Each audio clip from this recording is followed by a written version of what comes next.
Hey everyone, welcome back to my channel. Today we start a new topic of chapter 7, class 11 microeconomics. So let's start short run production function and long run production function. First we understand short run production function. Short run is a period of a time when production can increasing the application of the variable factors and fixed factor are constant.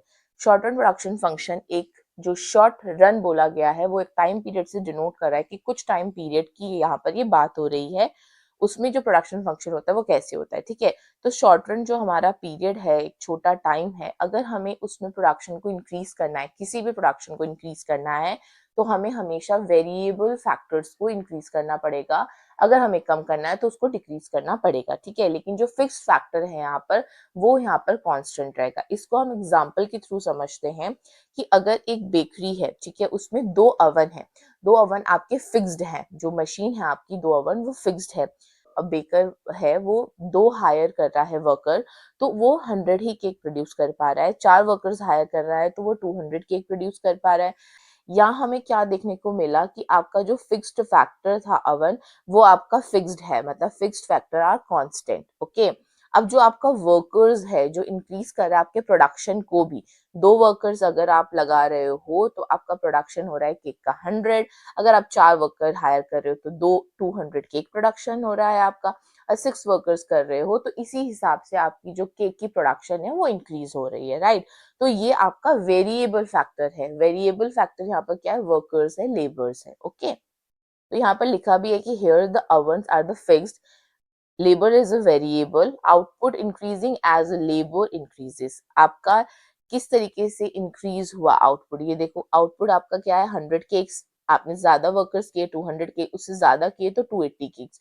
यहाँ पर आपके output increase हो रही है production की। ये क्यों हुई, क्योंकि आपने लेबर को इंक्रीज किया। ठीक है, इसी को ही हम शॉर्ट रन प्रोडक्शन फंक्शन बोलते हैं। अब हम इसको फॉर्मूले से समझते हैं। फॉर्मूला आपका ये दे रखा है, ठीक है, Q X equals to F cap both आपका ये लेबर एंड कैपिटल। ठीक है, अब यहाँ पर क्या बोला गया है, क्यू एक्स का मतलब कि output of commodity x, L is your labour जो आपका वेरिएबल था। आपको ये चीज ध्यान रखनी है शॉर्ट रन प्रोडक्शन फंक्शन में कि आपका हमेशा वेरिएबल एप्लीकेशन, वेरिएबल फैक्टर ही यहाँ पर इंक्रीज और डिक्रीज होगा। जो आपकी मशीन है, बाकी सारी चीजें हैं जो फिक्स्ड फैक्टर के अंदर आती है, वो आप चेंज नहीं करोगे, वो कांस्टेंट ही रहेगा। क्योंकि लंबे टाइम पे हम उसको चेंज कर सकते हैं, लॉन्ग रन पे तो हम उसको चेंज कर सकते हैं, लेकिन शॉर्ट रन पे पॉसिबल नहीं होता है कि जल्दी से हम कोई भी फिक्स्ड फैक्टर को चेंज कर पाए। ठीक है, के का मतलब है capital of fixed factor, F का मतलब है functional showing the relationship between the input and output. Next हम समझते हैं अब variable factor ratio in case of the short run production function. तो ये आपने यहाँ पर ग्राफ दे रखा है, इसको हम समझते हैं। सबसे पहले आप ग्राफ में नोटिस कीजिए, जो आपकी एक्स की लाइन है वो आपका लेबर शो कर रहा है, जो वाई एक्सिस की लाइन है वो आपका कैपिटल शो कर रहा है। ठीक है, अब हम इसका ऑब्जर्वेशन देख लेते हैं।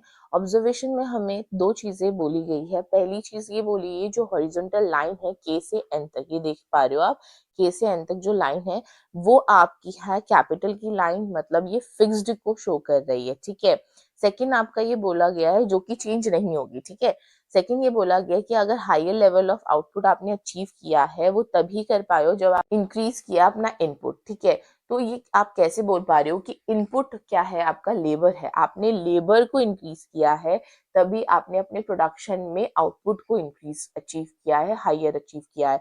तो वो कब पॉसिबल हुआ, input of labour from 0L1 to 0L2, मतलब ओ भी बोल सकते हो, जीरो भी बोल सकते हो, जो आपकी मर्जी है। जैसे आपने यहाँ से अपना लेबर इंक्रीज किया है यहाँ तक, तो इसके कारण आपका क्या हुआ, प्रोडक्शन भी इंक्रीज हुआ है। तो accordingly factor ratio must change as the level of output changes. ठीक है, तो यहाँ पर जो फैक्टर रेशियो है वो चेंज हो रहा है जब आपका आउटपुट लेवल चेंज हो रहा है। ठीक है, तो आई होप आपको समझ में आया होगा। नेक्स्ट हम बढ़ते हैं आगे लॉन्ग रन प्रोडक्शन फंक्शन के अंदर। तो लॉन्ग रन प्रोडक्शन फंक्शन हमें क्या बताते हैं, एक लंबा टाइम है जिसमें हम चेंजेस कर सकते हैं। तो there are the no fix factor, यहाँ पर कोई भी फिक्स फैक्टर नहीं होता है। All factors like land, labour, capital, सब चीजें चेंज हो जाती है, सब चीजें एडजस्ट हो जाती है यहाँ पर।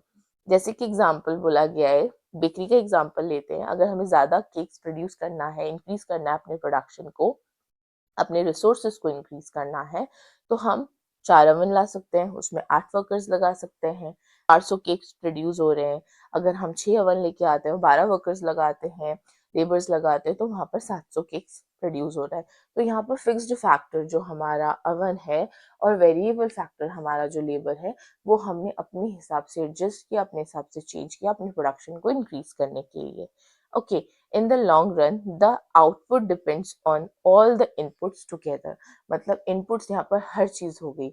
अब आपकी फिक्स्ड और वेरिएबल किस हिसाब से आप उसको चेंज कर रहे हो, किस हिसाब से आप उसे चला रहे हो, वही आपका आउटपुट केक का प्रोडक्शन डिपेंड करता है। ठीक है, आउटपुट में केक का प्रोडक्शन इसलिए बोल रही हूँ क्योंकि हम एग्जाम्पल के थ्रू ले रहे हैं। Which shows the return to scale. ठीक है, रिटर्न टू स्केल देखो आपके चैप्टर में रिटर्न टू फैक्टर है, रिटर्न टू स्केल आपका है, बट वो आपके कोर्स में नहीं है। तो आप रिटर्न टू स्केल को समझने के लिए समझ सकते हो, मतलब किस तरीके से आपका प्रोडक्शन इंक्रीज हो रहा है, आपके रिसोर्सेज जब इंक्रीज हो रहे हैं, ये इसका कहने का मतलब है। तो नेक्स्ट करते हैं अब हम इसी में ही, अब हम इसका फॉर्मूला देखेंगे। फॉर्मूला है आपका ये, कुछ भी आप चेंज कर सकते हो, यहाँ पर कोई फिक्स्ड का मतलब ही नहीं है।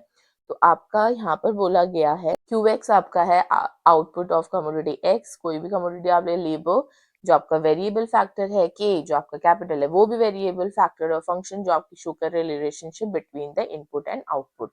अब हम समझते हैं इसको ग्राफ से। तो constant factor ratio in case of the long run production function, आप ये ग्राफ देखिए, ग्राफ में आपका जो एक्स एक्सिस है वो आपका लेबर शो कर रहा है, वाई एक्सिस आपका कैपिटल शो कर रहा है, और 7.2 है आपकी वीकी ओरी की बुक का ये।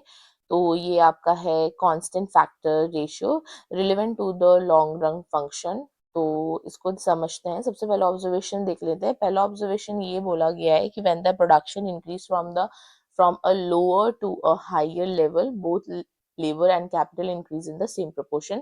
जब भी आपका कोई भी प्रोडक्शन इंक्रीज करना हो लोअर से हायर, तो आपका बोथ जो प्रोडक्शन है फैक्टर है लेबर और कैपिटल, वो आपका सेम प्रोपोर्शन में इंक्रीज होगा। ठीक है, अब यहाँ पर ये बोला गया है कि जो आपकी स्लोप दी हुई है 0 से m के बीच, जो आपकी रेड कलर की स्ट्रेट लाइन है, इसका मतलब है ये रेशियो है कैपिटल ऑफ टू लेबर का, डज नॉट चेंज, ये चेंज नहीं होगा। इसका मतलब ये है आपका, ये constant factor ratio means the ratio of the capital to the labor remain the same even the production increase। अगर आप अपना प्रोडक्शन इंक्रीज कर रहे हैं तो भी वो कांस्टेंट रेशियो जो फैक्टर आपको दिया गया है कैपिटल टू लेबर का, वो सेम रहेगा। ठीक है, इस बात को आपको ध्यान में रखना है। सबसे पहले हम देखते हैं कि स्मॉलर अमाउंट पे हमारा कौन सा प्रोडक्शन था। ठीक है, तो यहाँ पर आप देखिए कि 0 से K1 के बीच हमारा कैपिटल का प्रोडक्शन था, और 0 से L1 के बीच हमारा लेबर का प्रोडक्शन था। ठीक है, तो यहाँ पर क्या हुआ कि 0 से L1 और 0 से K1 तक हमारा लोअर आउटपुट हमें प्रोड्यूस हो रहा था। अगर हमें अपने आउटपुट को प्रोड्यूस करना है तो हम क्या कर रहे हैं, 0 से L2 मतलब हमने यहाँ पर लेबर बढ़ा दिया है, देन हमने यहाँ पर कैपिटल भी बढ़ाया सेम प्रोपोर्शन पे 0 से K2 तक। ठीक है, तो ये जो हमारा चेंजेस हुआ वो सेम प्रोपोर्शन पे हुआ। लेकिन आपको ये चीज भी ध्यान में रखनी है कि जो आपका रेशियो है जो कैपिटल और लेबर का, वो आपको चेंज नहीं करना है। Okay, thank you so much for watching till the end. I hope आपको वीडियो समझ में आया होगा। प्लीज़ अगर आप वीडियो को देख रहे हैं तो please hit the like button. अगर आप इस चैनल पे नए हैं तो please subscribe to my channel. तब तक के लिए take care and bye bye.